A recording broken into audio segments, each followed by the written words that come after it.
إلا الله وحده لا شريك له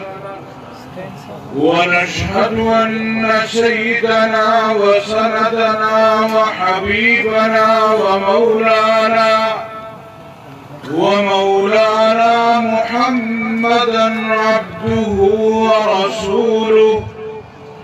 أما بعد فأعوذ بالله من الشيطان الرجيم. بسم الله الرحمن الرحيم. وما محمد إلا رسول قد خلت من قبله الرسل أفإن مات أو قتل انقلبتم على أعقابكم ومن ينقلب على عقبيه فلن يضر الله شيئا وسيجزي الله الشاكرين. صدق الله العلي العظيم.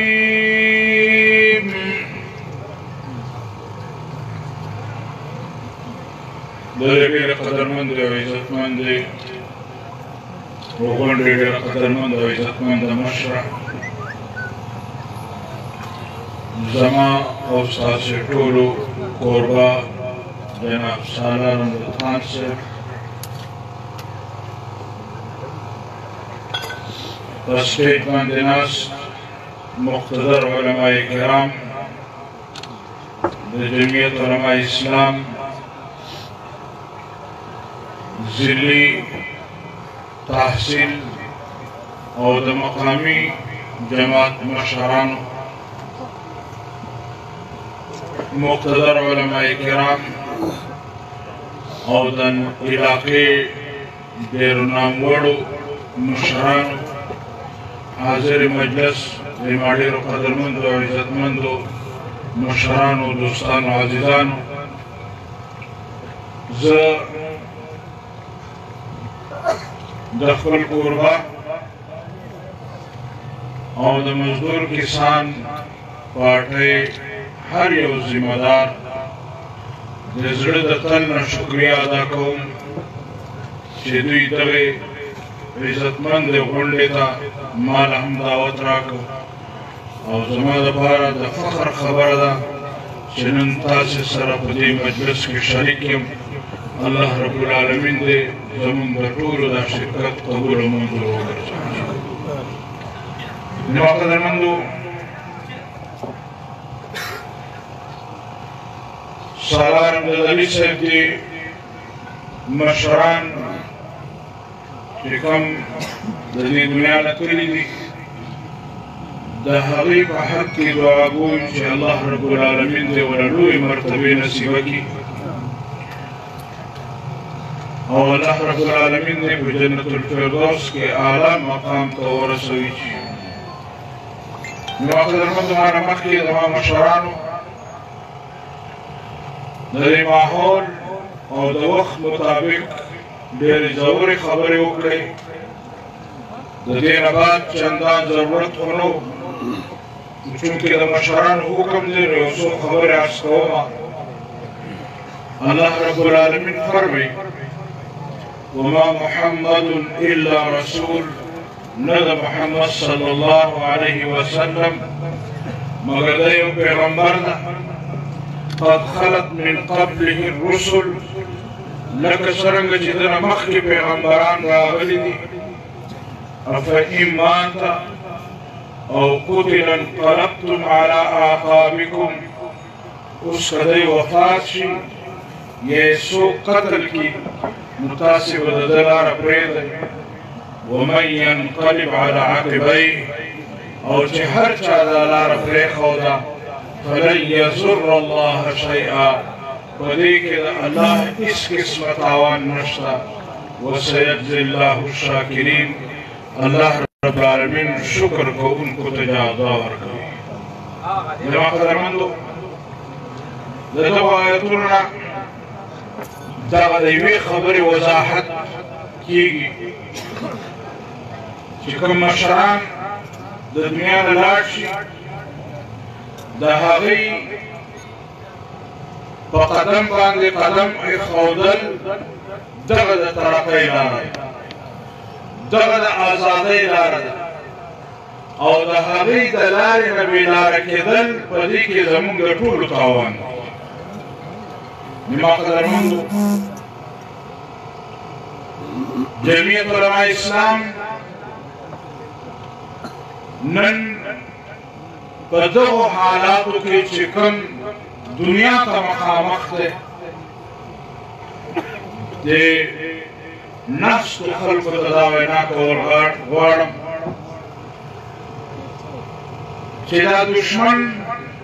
دا که مقامي که د ملک په سطح وي او که بین الاقوامي سطح باندې وي. زموږ په پښتنو کې یو متل وي چې په کومه ځمکه اور بلېږي هغه سوځي. د څنګه چې تاسې د مقامي خانانو نه تنګ یئ زما قدرمندو موږ دغسې د بین الاقوامي خانانو نه تنګ یو. زما قدرمندو زموږ په دې خاوره باندې نن بین الاقوامي قوتونو نظر اچولی. هغوی دا غواړي چې په دې خاوره باندې چې دا د اسلام په نامه جوړه شوې ده چې په دې خاوره باندې د اسلامي نظام خبره کوونکي خلک پاتې نه شي. او زما قدرمندو جمعیت علماء اسلام په دې ملک کې او په ټول عالم کې د اسلامي نظام خبره کوي. نن عالمي سطح باندې د یوې فرقې د یوه قام مجلس نه کېږي. نن عالمي سطح باندې د مسلمان مجلس کېږي. او زما قدرمندو د مسلمانانو اصل قیادت جناب محمد رسول الله صلی الله علیه وسلم. نن بین الاقوامي سطح باندې فرانس چې کوم حرکت کړی دی زما قدرمندو نن د ټولې منطقي مسلمان د هغه جذباتو سره لوبې کوي. زما او ستا جذبات معلومول غواړي. زه د حاضر مجلس ته هم دا درخواست کول غواړم چې په شریکه یو قرارداد پاس کړو چې بین الاقوامي سطح باندې د غونډګر فرانس د جناب محمد رسول الله صلی الله علیه وسلم خاکو سره په خپل ملک کې کوم کار کړی دی موږ په دغسې حکومت او په دغسې حکمران باندې لعنت ووایو. زما قدرمندو پرون په سینټ کې زموږ د حکومت خلکو یو د دې واقعې خلاف قرارداد پاس کړ. ما ورته هلته هم وویل نو په دې قرارداد پاس کولو باندې ستاسې ځان نه خلاصېږي. پکار دا ده چې پاکستان له فرانس سره خپل سفارتي تعلقات دا ختم کړي. د فرانس سفارتکار چې کوم په پاکستان کې موجود دي چې دا خپل ملک ته ولیږي او په فرانس کې چې کوم د پاکستان سفارتکار دي چې هغه واپس راوغواړي او اعلان ورته وکړي چې فرانس تر څو پورې د امت مسلمه نه معافي نه ده غوښتې د هغې پورې به موږ د فرانس سره سفارتي تعلقات نه وي. جماعت قدرمن، نن ټول عرب، نن ټول مسلمانانو نړۍ جماعت قدرمندو او عزتمندو دا په اشتعال کې ده او ولې به په اشتعال کې نه وي چې د جناب محمد رسول الله صلی الله علیه وسلم فرمایي چې کوم مسلمان لما سره مینه محبت او د خپل اولاد د خپل مور پلار او د خپل ځان نه زیات نه وي د دوی ایمان نه دی مکمل. زما د ایمان تکمیل علا کېږي چې زه په خپل پیغمبر علیه السلام باندې غیرت وکړم. زما قدرمن، دې سره سره زموږ خبره ذهن ته او دې خلکو ته وینا کوو چې د دوی په ذهن کې دا خبره راشي چې کله دا حکومت راغلی دی د اولې ورځې نه که تاسې سوچ وکئ زمونږ کوم اوله ورځ دا خیال و چې دا ژبه یې غلطه شوه یا وښویېده زما قدرمن داسې نه ده. اوله ورځ د قصدا عمدا د جناب محمد رسول الله صلی الله علیه وسلم سره خاتم النبیین لفظ ونه وي تر آخر وخته پورې او بیا د هغې نه بعد د میا عاطف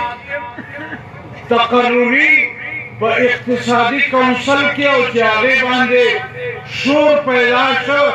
نو بیا یې صرف دا نه چې میا عاطف د هغه کونسل نه لرې کړ بلکې هغه کونسل یې ختم کړ چې یو قایدیانه یې په کونسل کې نه وي نو بیا د دې کونسل ضرورت نشته. بیا د آسیا ملعونه رهایي اولې نه منله چې دا مونږ لېږلې ده خو چې کله وزیر اعظم صاحب امریکې ته لاړه نو هلته یې تسلیم کړه چې دا ملعونه آسیا دا مونږ رالېږلې ده. وخت نشته دی تفصیلاتو خو د کرتارپور روډ چې د قادیانیانو دپاره جوړ شوی دی زما عزتمندو دا ټول واقعات بیا د جناب محمد رسول الله صلی الله علیه وسلم صحابه متعلق د په خپله دا ویلي دي چې هغه ډارن خلک وو هغه د یرې خلک وو په جنګ احد کې له پیغمبر علیه الصلاة والسلام سره نه ودرېدل او بیا وایي چې کله لوټ مار شروع شو یعنی مال غنیمت ته د لوټ مار وایي ما به هم دا سوچ و چې دا ولې داسې ویلي دي زما قدرمندو عزتمندو د قادیانیانو چې کوم د قرآن ترجمه قادیانیانو کړې ده په هغې کې انما غنمتم یعنی د مال غنیمت معنی هغوی هم لوټ مار لیکلی زما قدرمندو د صحابه توحید د پی پی آئی یو منسٹر وہی اللہ کے بعد سب سے بڑا انسان عمران خان نعوذ باللہ جماعت قدرمندو دا ملک مونږ دې لپاره جوړ کړی او بیا زمونږ دا بعضې ملګري خو یې داسې پټه پټه کوي ما ته اکثر دا ملګري وایي ته دا دونه تیز په ولې ورځې زه دا ویم چې دا خلک چې دا کم مجلس کوي دا د دوی خپل مجلس نه دی دا د چا په زور کوي او هغه چې د چا په زور یې کوي هغې ته مونږ او تاسې په خپله ژبه کې اسټبلشمنټ وایو وایو که نه وایو نو مونږ د اسټبلشمنټ ته وینا کوو چې دا ملک دا د اسلام په نامه جوړ شوی دی ستا په دې کې هېڅ کردار نشته ده بلکې دا اداره دا فوج چې خپل کله حلف اوچتی پاسینګ او پریډ کوي نو په هغه حلف کې دا وایي چې موږ به په سیاسي هلو ځلو کې شرکت نه کوو. نن دا د خپل حلف او د خپل لوز نه اوښتی خلک دی. زه د ټولې ادارې خبره نه کوم. اداره یقینا زما لپاره د قدرمن او عزتمن خلق دی. خو زما قدرمندو زما د دغې خاورې انسانان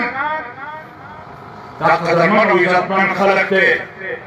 څه خلق داسې دي چې هغې نه دا ټول خلق په عذاب دی. او نن دلته د مزدور کسان په نامه باندې جمع شوي خلک دا هم د دې خاورې څه خلکو نه په عذاب دی.